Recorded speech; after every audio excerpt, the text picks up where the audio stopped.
झुंडमध्ये म्हणजे बॉलिवूडचा शहेनशाह म्हणतो आपण अमिताभ बच्चन यांच्यासोबत तुम्ही काम केलंय किंवा इतरही बरीच मंडळी होती.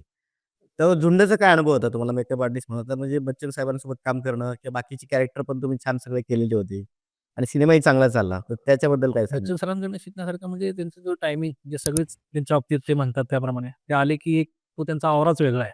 हां, हां, हां. ते आल्यानंतर ते ड्रॉप सायलेन्स आणि तो एक रिस्पेक्ट असतं सगळ्यांना. बरोबर. त्यांना रिस्पेक्ट आणि मग त्यांच्याबरोबर तर त्यांचे मेकअप आर्टिस्ट होतेच. हं. पण बाकी जी मुलं होती सगळी, ती मुलं होती सगळी नागपूरमधली आणि काय व्हायचं, की त्यांना फारसं म्हणजे याच्याबद्दल हे नव्हतं, की हां. फील्ड माहिती नव्हतं. काय किंवा हां. कौतुक असं काही नव्हतं. अट्रॅक्शन असं त्यांच्याच विषय झोनमध्ये असायचे.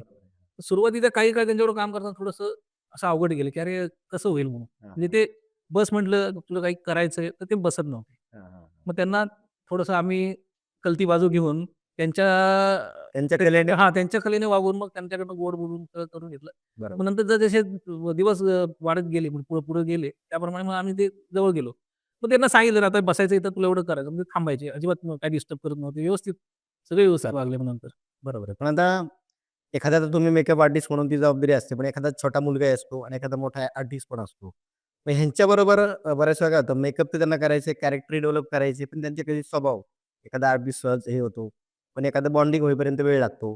ही कशी कसरत तुम्ही पुढे घेऊन जाता? काय करता मग? ते आता प्रत्येकाचं टॅलेंट आहे. हां. म्हणजे कसं होतं, की तुम्ही त्या आर्टिस्टच्या समोर गेलात, मग तो लहान असो, मोठा असू दे. म्हणजे बरोबर. लहान आर्टिस्ट झाला तो बसत नाही, इकडं-तिकडं कर, काय कर, मान हो, इकडं हो. इकडं बघ म्हणलं, की तिकडं बघेल, काहीतरी करेल.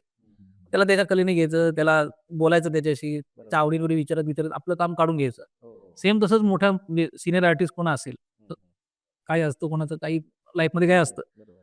तर मग तो तेवढं त्यांच्या कलेने घेऊन ते करायचं आणि त्यांच्याबरोबर जेवढं शक्य आहे, तेवढं आपण रिस्पेक्टफुल बोलून